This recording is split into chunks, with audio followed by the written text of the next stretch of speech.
Thank you guys for coming to this presentation.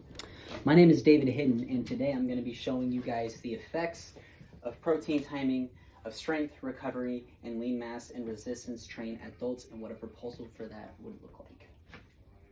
So, the current knowledge that we have on this is that the total daily protein supports strength and recovery, but timing effects still remain unclear. Why is this so? There are mixed results in the industry. Most studies use untrained samples or short durations to get the results.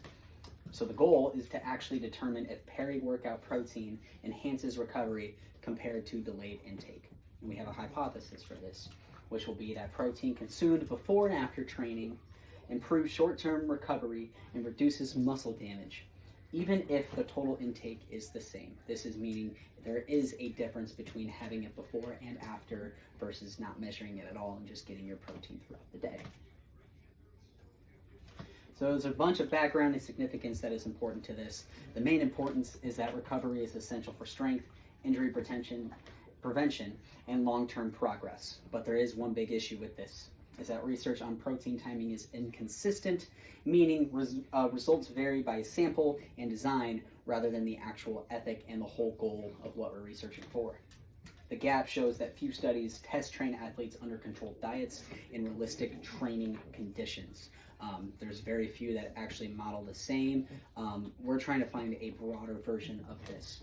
The significance for trying to find this, though, is that it will hopefully help clarify practical nutrition strategies for athletes, rehabilitation, and occupational health, making it more applicable in the real life world, which is also the impact, which helps professionals optimize performance through simple, low-cost nutrition changes rather than actual performances. So the innovation of it is actually really cool. There's a novel approach which will combine controlled protein intake with realistic 12-week training, meaning all you have to change from your actual habits is the diet, which is, as we know, one of the more harder ones to change. There is a methodological advancement with it, which we can also track. Thanks for the guest. We can track biochemical, functional, and subjective recovery outcomes, meaning we get to measure all three. There is a bunch of inclusivity, which will include both male and female participants, with transparency as well, that pre-registered design with open access reporting. Anybody can report whatever they have at any time. It does not matter what study you're going under. And there is a paradigm shift, which moves from does timing matter to when and for whom does the timing matter for. So the designs and methods are pretty self-explanatory. We will do a 12-week randomized controlled trial, also known as an RCT.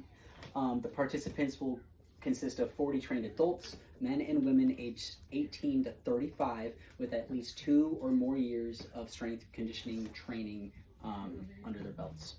There'll be 2 separate groups. There'll be a PWP, which stands for peri-workout protein, which will be basically 50% of protein before and after exercise, strictly to that percentage. And then an evenly distributed protein, which is the same protein, spaced evenly throughout the day. There's dietary control that will go into this as well, which means that you will have to consume about 2 grams per kilogram per day of protein, but it'll also be matched with your calories and your macronutrients that also coincide with your diet. And the training sessions will include 4 sessions a week, which is periodized strength and hypertrophy, meaning you will also do strength training and endurance-based workouts included. There's also primary outcomes, which will be measured by strength. This will be 1 RM back squat, same with a 1 RM bench press, but it'll also get spaced out, and we will measure lean max, which will be measured under a program that we use, which is DXA. There's also secondary outcomes that we will measure, which is CK, also known as creatine kinase, which is developed in your body. This helps regulate and try to measure the soreness ratings, the jump height, etc., how much water is actually staying in your system, and does it make a difference compared to how much protein you consume. The analysis will have repeated measures of ANOVA, which is group times time, with the measured interval being 0.05. And there is a bunch of feasibility and risk that we will try to negate on this, which include control lab setting, trained supervision, and flexible scheduling throughout this trial. There's also expected results that we are trying to get at this, which will hopefully get with faster recovery in the PWP group, similar long-term gains throughout if we were to measure this through a whole 52-week program instead of just 12. These are the references that I have listed. A bunch of these have a bunch of trials, a bunch of other accommodations that include with appendices that we will try to measure, base some of these references off to build our actual trial together and present it as such.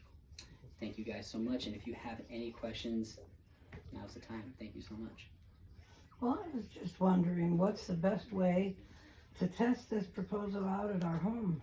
Yeah, so I mean, the best way that you actually probably could test this out is doing your own type of measurement, either whether it's like separating the proteins just by itself and just only consuming that 50% of the day with all your foods normally, or you could separate 50% of your foods here and 50% there.